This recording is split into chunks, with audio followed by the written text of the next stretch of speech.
बहुत गर्मा गर्म भोजन ब्रह्मचारी को नहीं करना चाहिए, इससे आपके ब्रह्मचर्य पे फर्क पड़ जाएगा। ताजा भोजन है पर धुआं नहीं उठना चाहिए, शांत। ये गर्मा गर्म जैसे ना, बिल्कुल नहीं। भोजन हमेशा सात्विक, ताजा, सादा होना चाहिए। खूब शरीर को थकाएं, शरीर को थकाना आवश्यक है। यदि आप प्रातः काल उठ करके 1 घंटा व्यायाम करें तो आप देखेंगे आपका जो धातु क्षरण है उसका अंतराय होता चला जाएगा। महीने में 2 बार, फिर 1 महीने में 1 बार, फिर धीरे धीरे कई महीने में ऐसे अंतराय बढ़ता चला जाएगा। जिस पर भगवान की कृपा होती, सब सुख उसके सामने होता। कदम बढ़ाओ, पीछे मत लौटो, इधर उधर किसी को मत ताको कि तुम्हारा कोई सहयोग करेगा। अगर किसी को सहयोगी माना तो निराश ही कर देगा। चिंतित क्यों हो रहे हैं अपने लिए, परेशान क्यों हो रहे हैं? हम कहते हैं आप ब्रह्मचर्य रह के देखो और नाम जप करो, बड़ी बड़ी विपत्तियों को रौंद के न निकल जाओ। तो हमसे बताओ। इतना ही हम सीख पाए हैं जीवन भर की बाबागिरी में। बाबागिरी होती ना, हम बाबागिरी की बात करें। हम अपने इस परमार्थ मार्ग के पथ में जो बाल्यावस्था से अभी तक चले, तो दोनों जगह की पढ़ाई, काशी की पढ़ाई और वृंदावन की पढ़ाई, दोनों की पढ़ाई में हम इतने सीख पाए हैं कि जिस जीव ने यह निश्चय कर लिया कि हे प्रभु मैं आपका हूं, उसका पतन नहीं हो सकता, वो नष्ट नहीं हो सकता, चाहे जितना वो विषय हो, भगवत प्राप्त हो जाएगा। जो अज्ञानी जन है, नहीं जानते हैं, तो कहते हैं माँ को शराब का भोग लगाते हैं, बकरे काटते हैं, ऐसी सब क्रियाएं नहीं करनी चाहिए। माँ जगत माता है, जैसे हम उसके पुत्र हैं, ऐसे बकरा भी उसका पुत्र है। अपने पुत्र के गला कटवा के कभी माँ प्रसन्न होती है क्या? और माँ कभी ये मदिरा और गंदी चीजें सेवन करने वाला कभी माँ का आराधना कर सकता है? ये सब निकृष्ट लोग हैं, अज्ञानी लोग हैं, ये लोग नहीं जानते हैं। तो कभी ऐसी गलती मत करना। तो ऐसे प्रसाद को भी नहीं लेना चाहिए कि कोई बकरे का मांस और मदिरा या कुछ ऐसा दे कि माँ का प्रसाद ले। नहीं भाई, ये माँ का प्रसाद आप ही पाओ। हमारी माँ दूसरी है, जो सात्विक है, जो देवी है, जो जगत माता है, परम पवित्र है। नारियल की बलि दो, नींबू की बलि दो, सुंदर 56 प्रकार के भोग लगाओ, वो प्रसाद पाओ, ठीक है। जैसे बमन को तुम्हें कहा जाए, हाथ जोड़ के पैर छू के कहा जाए कि खा लो, तो आप नहीं खाओगे।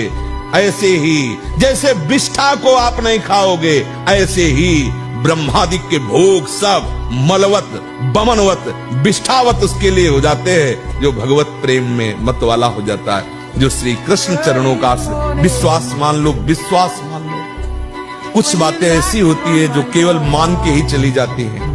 हृदय की बात कहता हूं, ये सब विकारों से ग्रसित हृदय रहा है और है, शुरू से देखा है, विकारों को देखा है, उनकी प्रबल शक्ति को देखा है, और श्री कृष्ण कृपा को देखा है। विश्वास कर लीजिए, मतलब इसके आगे हम आपको नहीं बोल सकते, बस इतना जरूर है कि आप विश्वास कर लीजिए। विश्व का कोई भी सुंदर भोग इतनी ताकत नहीं रखता कि मन से भी भोगने की इच्छा आ जाए। शरीर की तो बात जाने दो, मन से भी भोगने नहीं रखता। उनके बल से कह रहा हूं, उनके बल से कह रहा हूं, उनके द्वारा दी हुई शांति से कह रहा हूं, उनके द्वारा दी हुई शीतलता से कह रहा हूं। देखा है इसमें काम, देखा है क्रोध, देखा है इसमें, देखा है विकलता देखी है भोगों की, और इसमें कृष्ण कृपा भी देखी। अभी 12 वर्ष का बच्चा है, अब उसने गंदे आचरण शुरू कर दिए, वीर नाश करना शुरू कर दिया। अब वो जब 22 वर्ष का होगा तो उसकी हालत खराब हो जाएगी। अच्छा, 25 वर्ष तक ब्रह्मचर्य रहा, फिर वो गृहस्थी में गया, तो कुछ उसका गृहस्थी नहीं बिगाड़ पाएगी, क्योंकि परिपक्व हो गया ना, उसका जो सप्तम धातु परिपक्व हो चुकी, तो उत्तम संतान होगी और वो धैर्यवान होगा। उसका माइंड जो है काम करेगा कि हमें संयम से रहना है। अपने लोगों ने बहुत बड़ी गलती कर दी, इसलिए सावधान। साधक स्वप्न दोष से बचना चाहता है तो सर्वप्रथम उसको भगवान की शरण में होना, क्योंकि प्रभु की शरणागति से हमारा जो अंतःकरण मलिन चिंतन से युक्त है उसका सुधार होगा। चिंतन बिना बदले हम इसे रोक नहीं सकते। लोग ऐसे थोड़ी उठते थे शुरुआत में कि भाई सर्दी का समय तो रजाई उड़ के भजन नहीं। पहला काम घड़ी में हमारा राइट टाइम हुआ, सब हटा दिया, नीचे उतरे, वज्रासन में बैठे, जल पिया, शौच स्नान, अपनी दिनचर्या में दंड बैठक मारी, अपनी दिनचर्या में। साधु का मतलब क्या, फौज का जैसे आदमी नहीं, ऐसे भगवत पार्षद होता है कोई, ऐसे थोड़ी मरा मुरा लंजू पुंजू, ऐसे वो तो शरीर रोग ग्रसित हो जाते हैं। प्रारब्ध अनुसार वो बातें अलग होती हैं, सूरवीरों का कार्य है। वीर भगवान के द्वारा दी हुई वो शक्ति है जिससे भगवत प्राप्ति में बहुत सहयोग होता है। ये जानबूझकर ऐसी क्रिया करते हैं जिससे वीर पात हो।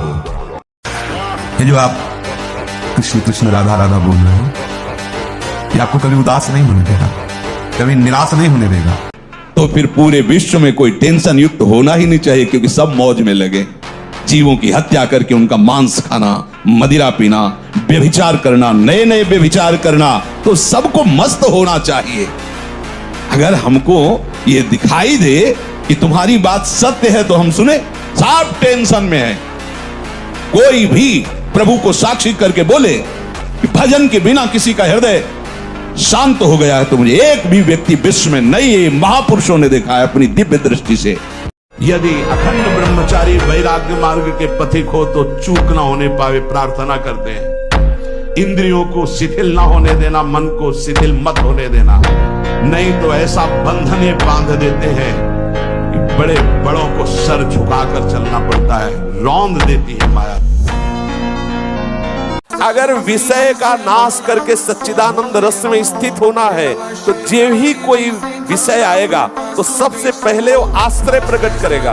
आश्रय नहीं है तो आप विकल नहीं हो सकते, आश्रय नहीं है तो आप इतने घबराहट से युक्त नहीं हो सकते। ऐसे आया गया 4 बजे से 6 बजे के बीच में यदि नहीं उठता और ब्रह्मचर्य का दावा करता है तो केवल मजाक करता है। सब अनुभूत बातें हैं, कोई खिलवाड़ नहीं। 4 बजे से 6 बजे के बीच में उसकी साधना प्रारंभ नहीं हुई और कह रहा मैं ब्रह्मचारी हूँ, तो नाटक ही बोल रहा है, वो ब्रह्मचारी नहीं है, वो केवल नाटक कर रहा है।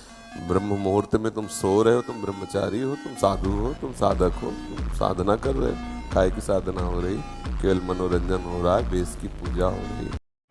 ऐसा कभी युद्ध में नहीं पाया गया कि जो विजय को प्राप्त हुआ उसके शरीर में कभी घाव ना हुआ हो। विपक्ष के बाणों से घायल होते हुए भी विपक्ष को परास्त कर वो जय को प्राप्त होता है। आज उपहास करते हैं भक्तों का, जो नाम कीर्तन करते हुए नृत्य करते हैं उनका उपहास करते हैं। बचो ऐसे प्रवचन से, ऐसे वचन से जो हमारी भक्ति को उपहासास्पद बनाते हैं। और कैसे कैसे उपदेश है, मूर्ति पूजा की निंदा करते हैं। तो तुम्हारे गुरु मूर्ति नहीं है, गुरु मूर्त माने आकार रूप नहीं है। किससे तुमने ज्ञान प्राप्त किया? अव्यक्त से प्राप्त करके देखो। तुम किससे बोल रहे हो, किससे देख रहे हो, किससे सुना, किससे मनन किया? ये सब शरीर है, स्थूल सूक्ष्म कारण। केवल निंदा स्तुति करने वाला कभी ज्ञानी नहीं होता है, अज्ञानी ही होता है। प्रसन्न तन तेज विराजा, यह है ब्रह्मचर्यम चरंती भगवत आराधन संपन्न उपासक का। जैसे आग में पैर रखते हुए कोई चले तो कैसे चलेगा, ऐसे ही ब्रह्मचारी की पहचान है। इतनी स्फूर्ति उसके अंदर होती, जैसे आग में चलने वाला पूरा पैर नहीं रख पाएगा, अगला कदम रख देगा क्योंकि ताप लग रहा है, ऐसे उसकी स्फूर्ति होती पैरों में। जरा भी हलचल मन में समझ में फिर नाम भगवत चिंतन, वाणी ब्रह्म चिंतन इतना रगड़ दो कि मन मर जाए। सच्चे दोस्त श्री कृष्ण, यारी करके देखो, ऐसा प्यार करने वाला दोस्त है जो अनादिकाल से अनंत काल तक तुम्हारे साथ रहेगा और तुम्हारी गलतियों पर भी वो कभी नजर नहीं करेगा। बहुत प्यारा दोस्त है श्री कृष्ण। अगर आप ठीक नियम से चलेंगे तो 6 महीना लगेंगे आपको उसको कवर करने में, 6 महीना लगेंगे। अगर आपने प्रमाद स्थिति की वो तो निकल ही जाता है, फिर हमको करने से क्यों मना किया जाता है? तो आप देख लेना कुछ समय बाद आपकी हालत बहुत गंभीर हो जाएगी, जो आप बता भी नहीं पाएंगे किसी से क्या गंभीर हो जाएगी। आप ऐसे ही साधारण क्रियाओं में ब्रह्मचर्यहीन हो जाएंगे, ऐसे ही छुएंगे वैसे आप ब्रह्मचर्यहीन हो जाएंगे। मेरा स्वामी है, मैं उनका दास हूँ, वो मेरा पिता है, मैं उनका पुत्र हूँ, जिधर चाहूँ, जो चाहूँ, जब चाहूँ, जहाँ चाहूँ वहां उपस्थित करवा।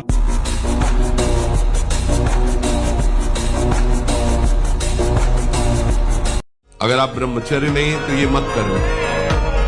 इसकी क्षमता केवल ब्रह्मचारी की है। इसे त्राटक क्रिया कहते हैं। इससे मन बहुत जल्दी वश में होता है, बहुत जल्दी। ये बिल्कुल इसका तो देखा है। और ऐसा एकाग्र पुरुष जो संकल्प करेगा वही हो जाएगा उसकी क्षमता के अनुसार। हाँ,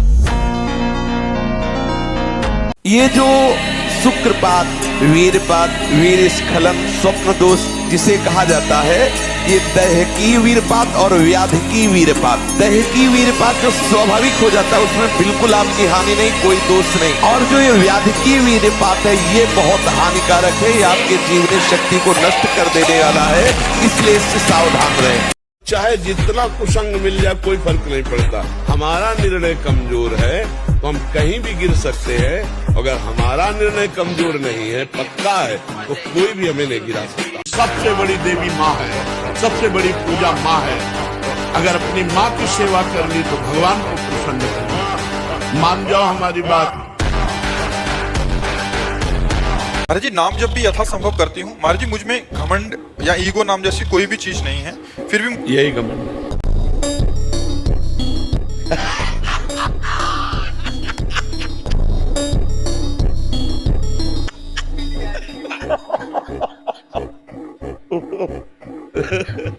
मरीज कह रहा है डॉक्टर से मैं बीमार नहीं हूँ, डॉक्टर कह रहा तुम बीमार।